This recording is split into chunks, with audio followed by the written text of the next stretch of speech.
Hello guys, so ngayong 50th season ng PBA. So ngayon ay Philippine Cup, first conference ng PBA. So meron na tayong mga nababasa about sa trades. So kasagsagan ng Philippine Cup, meron na akong nababasa na mga trade rumors. So gumawa ako ng sarili ko na mga player, no? Ito yung mga player na dapat ng pakawalan, no? Or dapat ng i-trade. So isa-isahin natin yung teams.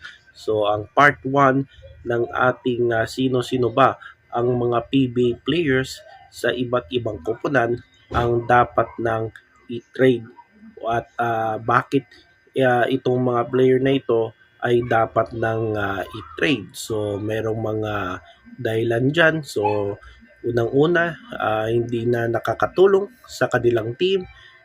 Pangalawa, bumaba yung kanilang output, no, yung kanilang average. At pangatlo, hindi na, no, parang dahil yung mga teams na ito na nagka-problema.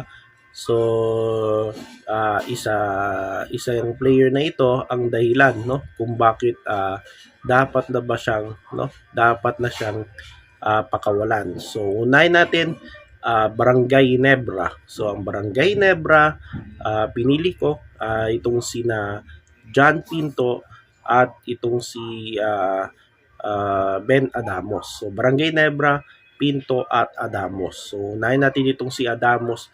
So bakit i-trade itong si Adamos, no?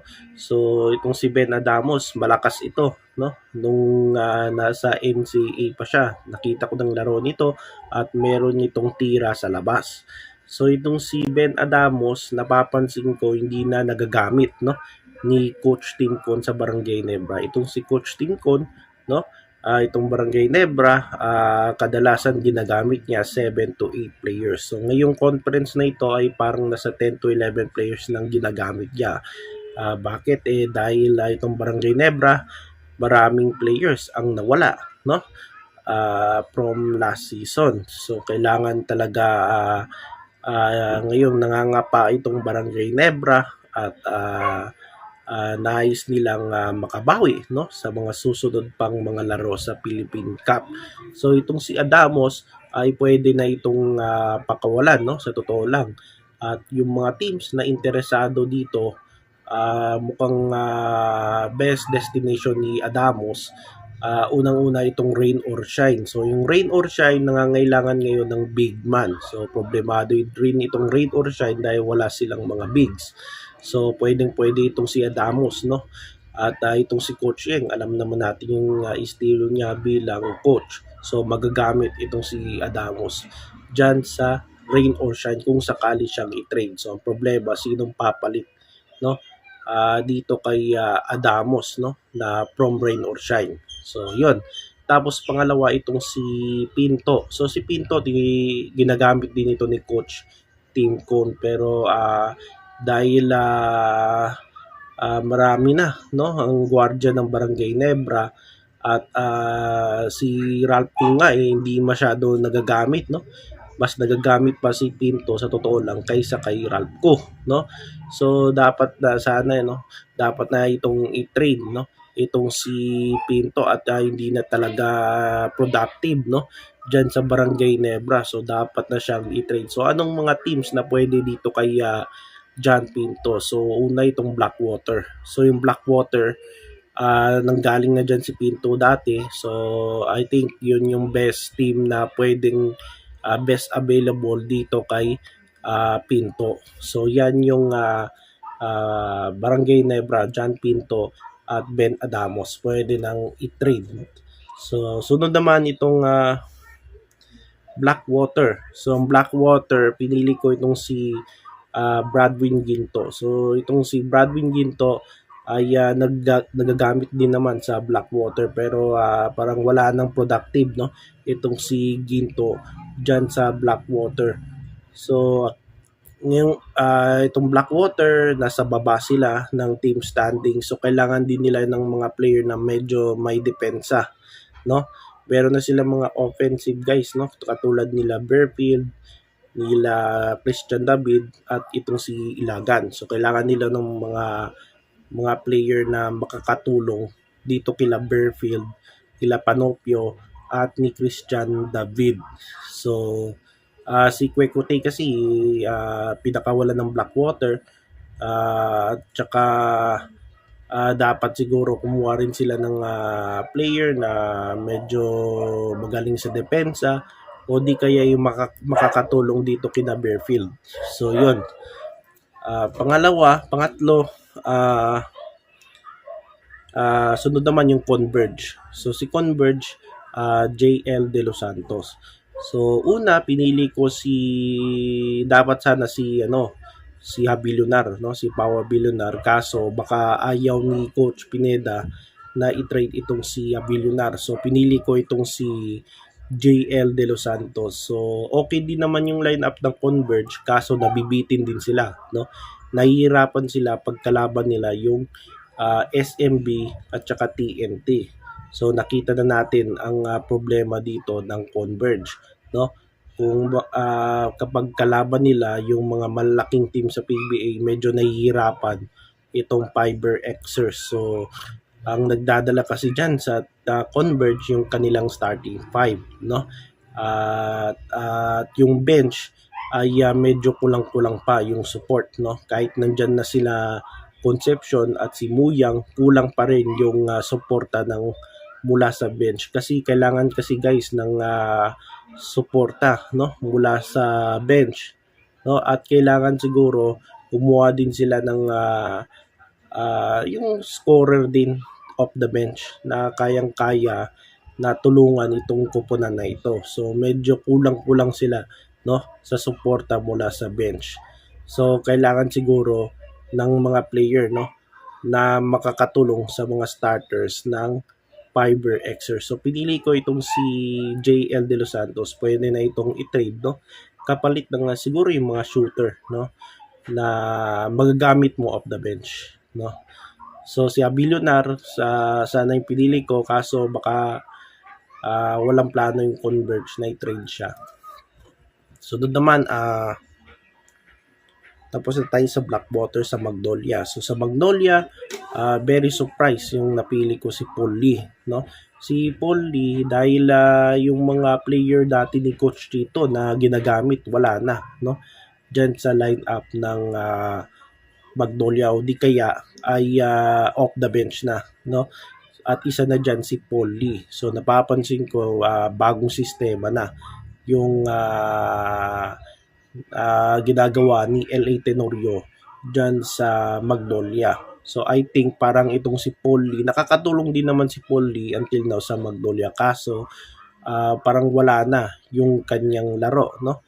Nasasapawan na. So I think dapat na itong pakawalan, no? Sino-sino kaya yung mga teams na pwede dito kay Paul Lee? So isa dyan sa I think na interesado dyan, rain or shine. So dati na itong ROS, at siguro kailangan din siguro ni Coach Ying yung mga player na merong may dedication, no? Kasi gusto rin nila mag-champion dyan sa PBA. Siguro it's time na to kunin na nila, no? Ibalik na nila si Paul Lee dyan sa rain or shine para makatulong dyan, no? Magiging guide dyan, no, kina Nokum at kila Asischo, no? So kailangan din nila yung mga support from veterans like Paul Lee. So isa pang I think interesado itong Titan Ultra, pero I think parang walang interesado itong Titan Ultra dahil nung nakaraan ay tinrade nila si Chris Kun kapalit ni Aris Dionisio. So I think itong rain or shine the best, kahit nangangailangan sila ng big man. So isa pang problema ng rain or shine. Tapos susunod itong tapos na tayo sa Magnolia, sa Meralco. So sa Meralco, Aaron Black. So depende yan kung papayag si Coach Norman dahil nandyan pa rin siya sa Meralco. I think siya doon, advisor or consultant, no, si Coach Norman, kung pahig ba siya i-trade yung kanyang anak, no? Kasi napapansin ko itong Meralco parang medyo nangangapa pa rin, no? Pati rin sa EASL 0-2 sila, no? Siguro dahil wala dyan si Justin Brownlee, ewan ko kung may balak ba siyang maglaro, no? Dyan sa Meralco sa East Asia Super League. So nakikita natin itong Meralco, hindi pa rin, no? Hindi pa rin nagbabalasa ng mga players. Dahil yung lineup nila ay lineup din nila noon, no? Nung nag-champion sila sa Philippine Cup 1 year ago, no? So medyo wala ring pagbabago dyan sa Meralco Bulls. So siguro dapat na sigurong palakasin yung kanilang lineup at bawasan yung mga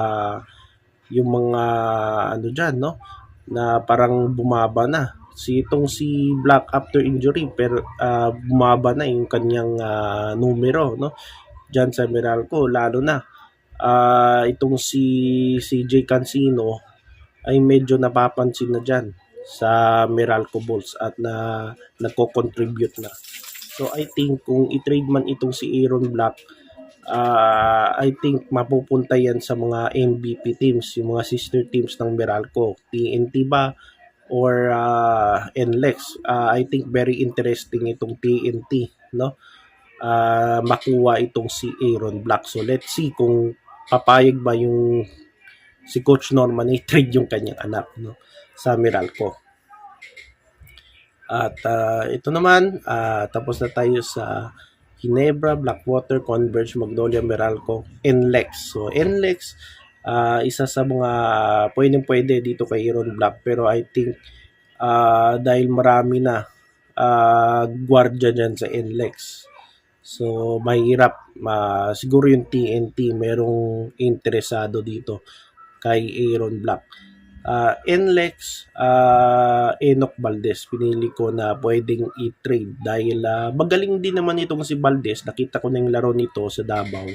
So magaling ito na player, kaso hindi pa siya, no? Kulang pa siya ng time dito kay Coach Jong, no? Hindi pa natin nakikita yung kanyang lakas. Siguro sa daming player na nagko-contribute dyan sa World Warriors. So I think pwede na ito pakawalan, no? Gawing trade dyan sa NLEX itong si